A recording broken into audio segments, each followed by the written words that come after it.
secara ringkas, buku ini merupakan pedoman singkat tentang umroh. Berikut penjelasannya. Ya, insya Allah pada kesempatan malam hari ini saya tidak akan ceramah, tapi saya akan bersama-sama membaca, ya kan, supaya mungkin apabila ada yang tidak paham bisa difahami bersama dan bisa kita pelajari bersama. Dan sangat penting sekali, ya kan, karena mungkin bisa jadi antum-antum sekalian sebagai orang yang ada di lapangan bertemu mungkin dengan teman-teman Indonesia yang baru datang dari Indonesia, ya kan, baru berapa bulan di sini, ya kan, masih belum tahu bahasa Arab, masih belum tahu tentang tata cara umroh. Paling tidak antum sekalian bisa memberikan, ya kan, nasihat-nasihat, bisa memberikan tuntunan-tuntunan tentang pelajaran tata cara umroh yang benar, ya. Jangan sampai kesalahan, karena banyak orang kita ini kadang-kadang malu bertanya, tapi nekat jebur, gitu loh. Nekat melakukan sebuah amalan, mau tanya malu, tapi kalau yang penting lihat orang, ya kan. Akhirnya sa'inya bukan jadi 7 kali, tapi jatuhnya 14 kali. Ya kan, pulang ke rumah langsung demam, kasihan. Iya, kita dapatkan, ya kan. Ada yang sa'i dia hitung, Safa Marwah dihitung satu, muter itu 14 kali. Ya kan, akhirnya pulang ke rumah jadinya demam, sakit. Ya kan, majikannya bingung ketika ditanya, ya kan, ternyata, dan majikannya pun teledor, harusnya ngajarin juga, ya kan. Saya pernah begitu. Malah saya yang begitu tanya sama saya. Oh ya, berarti itu orang Saudi ngawur, Pak. Iya kan? Jadi pulang pergi 1 kali gitu. Iya kan? Makanya saya nunggunya lama, katanya saya 7 kali. Waduh, Saya nunggunya lama. terlalu semangat, ya kan? Nah, itu makanya pentingnya untuk kita berilmu, dalam artian mengetahui bagaimana tata cara sebuah peribadahan dilaksanakan sebelum kita melaksanakan sebuah peribadahan. Karena berilmu adalah merupakan sebab utama untuk menjadi sah dan diterimanya amal ibadah kita. Karena dengan kita berilmu, kita akan tahu bagaimana tata cara ibadah tersebut ditunaikan sesuai dengan tuntunan dan tata cara atau prosedur yang telah digariskan oleh Allah dan Rasul-Nya. Nah, di sini dijelaskan pada poin pertama, jika seseorang yang hendak melakukan umroh telah sampai di mikot, karena mikot itu adalah merupakan tempat untuk kita mulai berniat melaksanakan sebuah ibadah, baik yang namanya haji maupun umroh, ya kan. Sampai di mikot, ya kan, bagi orang yang akan melaksanakan umroh, ya kan, disunahkan baginya untuk mandi dan bersih-bersih. Di antara bersih-bersih yang disunahkan diantaranya mencukur bulu ketiak, mencukur bulu kemaluan, ya kan. Memakai wewangian boleh, tapi jangan di pakaian ihram. Memakai wewangian di mana, di badan. Itu pun sebelum niat. Setelah niat, wewangian adalah merupakan sesuatu yang dilarang. Ya kan? Kalau sudah niat, mau mandi nggak apa-apa. Mau ganti pakaian ihram nggak apa-apa. Ya kan? Mau pakai sabun nggak apa-apa, mau pakai sampo nggak apa-apa, tapi sabun dan samponya yang tidak mengandung bau. Banyak sekarang dijual juga. Ya kan, kalau zaman bahala dulu kan memang udah nggak mandi sekalian kan, atau cuma gerusuk pakai air. Sekarang juga dijual ada sabun umroh itu yang tidak mengandung bau-bauan, itu nggak apa-apa, bisa kita pakai. Atau sampo yang tidak mengandung bau-bauan, itu tidak apa-apa. Tapi sabun wangi, sampo wangi tidak diperbolehkan. Ya kan, seperti kita mau haji ada apa semua.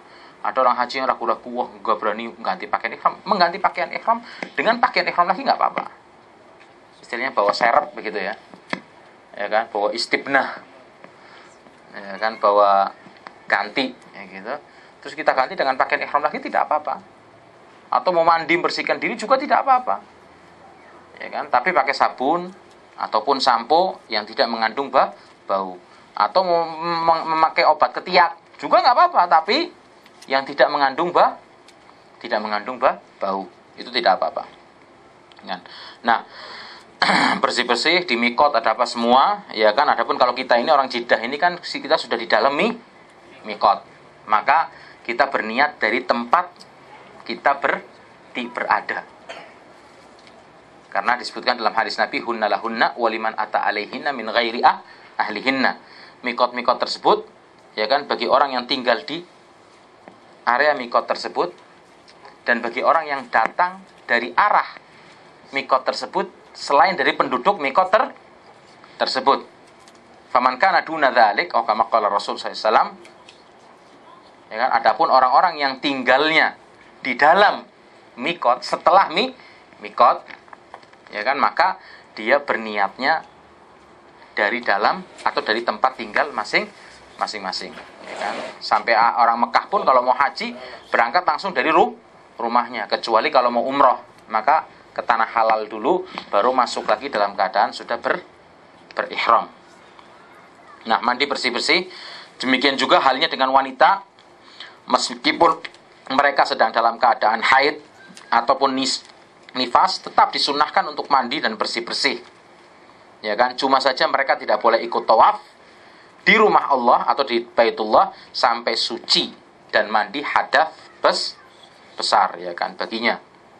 Jadi kalau misalnya ada perempuan yang mau haji, tahu-tahu sudah sampai di mikot datang haid, atau berangkatnya dalam keadaan hamil besar, begitu mau, ya kan, sampai di mikot melahirkan, habis itu kan nifas, seperti itu, maka tetap bukan berarti terhalang dia untuk melakukan ibadah umroh maupun haji.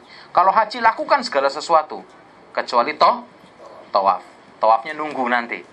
Begitu nifasnya selesai, begitu haidnya selesai, baru melaksanakan tawaf, ya kan. Khususnya yang rukun itu tawaf ifadah. Ataupun kalau umroh, ya, nanti setelah suci baru dia melaksanakan tawaf, ya kan. Jadi orang yang haid itu misalnya antum misalnya dari Indonesia datang, begitu mau mikot istri haid misalnya, kan, maka ketika itu ya tetap dalam keadaan dia muhrim, dihitungnya tetap sebagai seorang yang muhrim. Tapi sampai Mekah nggak langsung bisa umrah dulu atau tawaf, nunggu begitu haidnya selesai baru langsung setelah itu tawaf dan sa'i, seperti itu. Kemudian bagi laki-laki hendaklah mengenakan wewangian di badannya dan tidak di pakaian ihramnya. Jika sulit baginya untuk mandi, maka tidaklah mengapa, dan disunnahkan untuk mandi setibanya di Mekah jika mudah baginya, ya kan.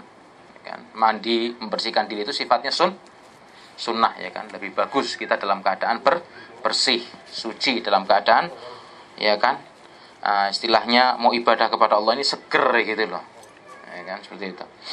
Kemudian poin yang kedua, bagi laki-laki harus melepas seluruh pakaian yang berjahit, kemudian mengenakan izar, yaitu pakaian ihram bagian bawah atau sarung, ya kan? Dan rida namanya, pakaian ihram sebelah atas, dan membiarkan kepalanya dalam keadaan terbuka, karena pakaian berjahit itu adalah merupakan salah satu larangan ihram bagi kaum lelaki. Kalau wanita nggak ada larangan, karena wanita itu nggak ada pakaian ihram khusus. Yang penting pakaiannya luas, menutup aurat, tidak membentuk, ya kan, bagian dari tubuhnya, dan tidak transparan. Mau warnanya putih apa saja terserah, nggak apa-apa. Laki-laki pun pakaian putih ini pun sifatnya sunnah sebenarnya. Nggak harus pakai pakaian putih, tapi lebih bagusnya pakai pakaian putih dan kepala dalam keadaan terbuka. Karena bagi laki-laki ini, nutup kepala setelah dia dalam keadaan niat untuk melakukan umroh setelah